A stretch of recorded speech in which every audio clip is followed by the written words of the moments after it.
Hey, welcome back everyone. This is Uncle Frank, and I am not a financial advisor, nor is any of the content to be construed as financial advice. This channel is for entertainment purposes only.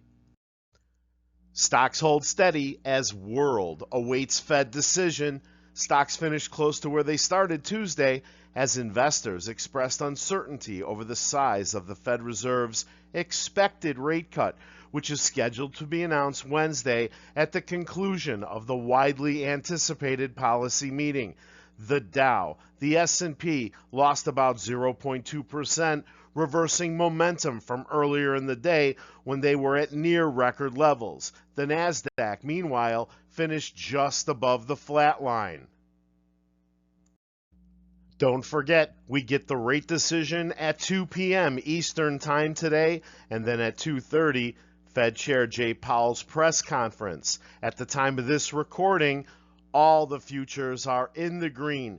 Crude oil's back over 70 and gold is back over 2,600. JP Morgan Chase CEO Jamie Dimon said whether the Fed Reserve cuts interest rates by 25 or 50 basis points, the move is not going to be earth-shattering. Quote, "They need to do it," Dimon said at a conference on Tuesday, "but it's a minor thing when the Fed's raising rates and lowering rates because underneath that, there's a real economy. Yeah, that's the one we all live in." Guys, I'm going to disagree with the world's biggest personal banker. If we get a half-point cut instead of a quarter, that market is going to move. Now, you guys remember Bill Wang and his hedge fund Archegos, don't you? The firm that took down Credit Suisse, that 167-year-old Swiss bank that had a 95-cent price target on AMC, that was short AMC stock and is now toast.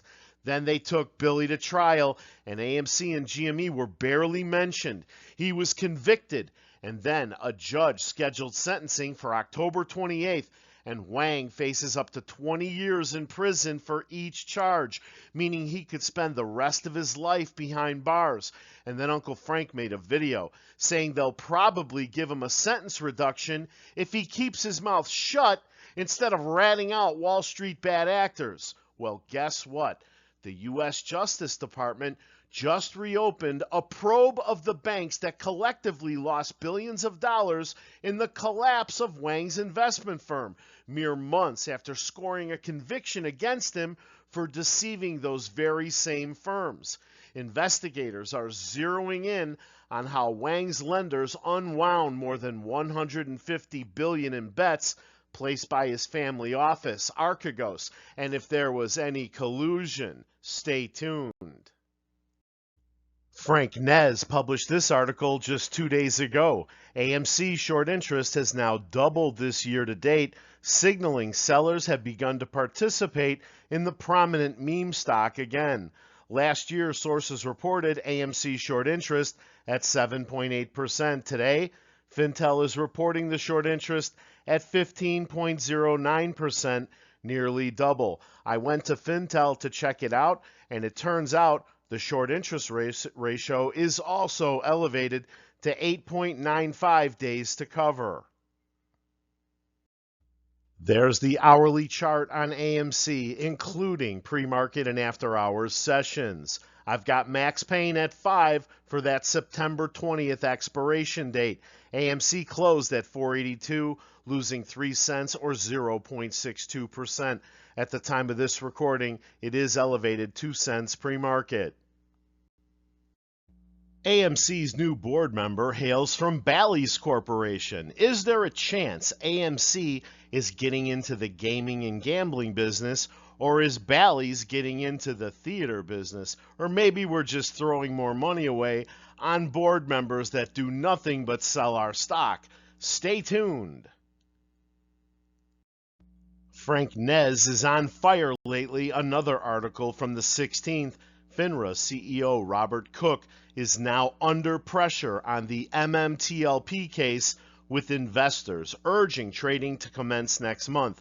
A new legal request by a plaintiff in the MMTLP community is requesting FINRA CEO Robert Cook to restart the trading of MMTLP in the OTC market for 2 days.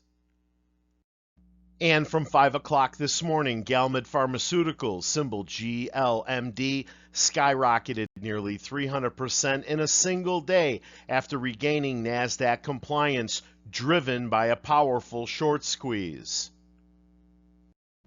Also breaking news, you guys remember Steve Cohen from the Dumb Money movie, right? Steve is retiring from the trading floor at his hedge fund, Point72, which uses long, short, macro, and systematic strategies, manages more than $35 billion.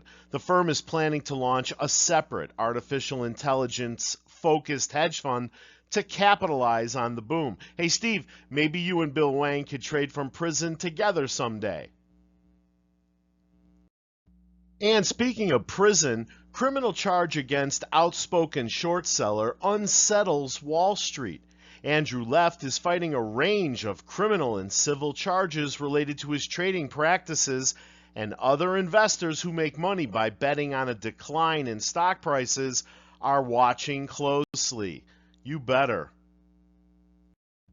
And before the bell, from ExecSum, S&P 500 up 18.8% year to date. The Dow up 10.3% for the year. The NASDAQ up 19.4%. Stay tuned. Hey, I want to thank you for watching, and please remember to hit the like button after this slide if you enjoyed the presentation. Subscribe to the channel and set the alert so you're notified when I have new information to share. See you at the bell.